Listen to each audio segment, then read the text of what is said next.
بسم اللہ الرحمن الرحیم۔ حرام کمائی کا وبال۔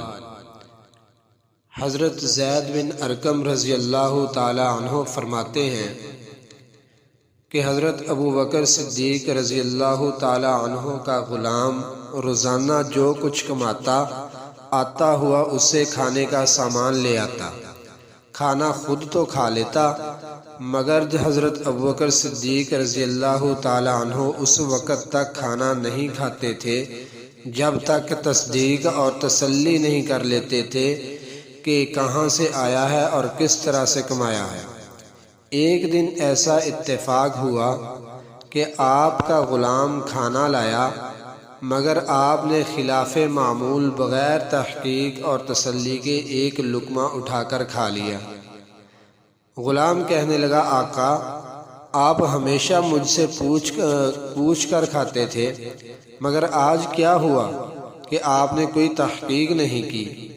آپ رضی اللہ تعالی عنہ نے فرمایا کہ بھوک کی جلدی کی وجہ سے مجھ سے ایسا ہو گیا، مگر اب تم مجھ کو ضرور بتلاؤ کہ یہ کہاں سے کما کر لائے ہو۔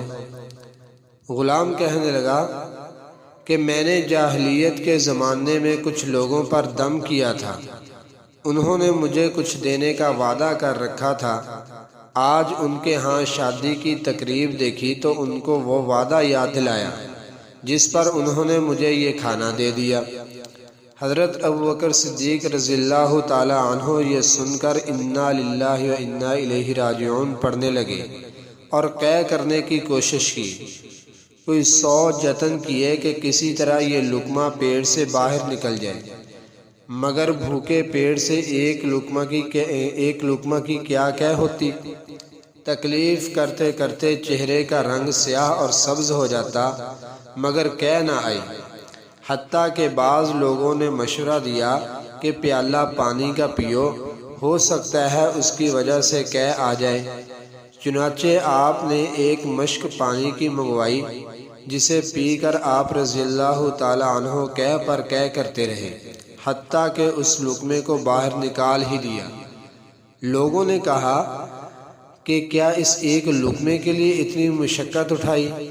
تو آپ رضی اللہ تعالی عنہ نے جواب میں ارشاد فرمایا کہ میں نے حضور صلی اللہ علیہ وسلم کو یہ فرماتے ہوئے سنا ہے کہ اللہ تعالیٰ نے ہر ایسے جسم پر جنت کو حرام کر دیا ہے جس کی غذا حرام ہو۔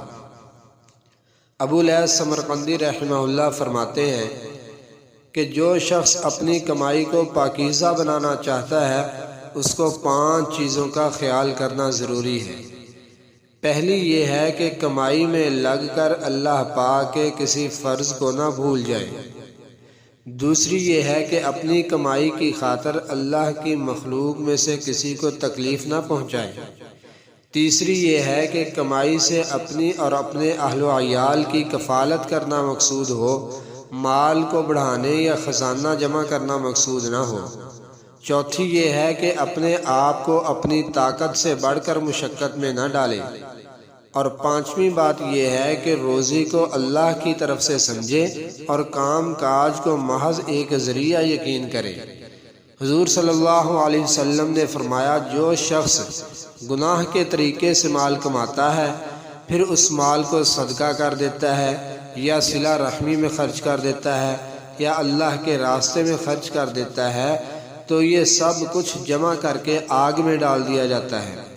حضرت عمران رضی اللہ تعالی عنہ فرماتے ہیں کہ اللہ تعالیٰ اس آدمی کا حج، عمرہ، جہاد، صدقہ، غلام آزاد کرنا یا مال خرچ کرنا قبول نہیں فرماتے جو سود کے مال سے ہو یا رشوت کے مال سے ہو یا خیانت اور دھوکہ بازی کے مال سے ہو یا کسی دوسرے کی چوری کے مال سے ہو۔ اللہ پاک سے دعا ہے کہ اللہ پاک ہمیں حلال طریقے سے کمانے کی اور حلال کھانے کی توفیق عطا فرمائے، آمین۔ السلام علیکم ورحمۃ اللہ وبرکاتہ۔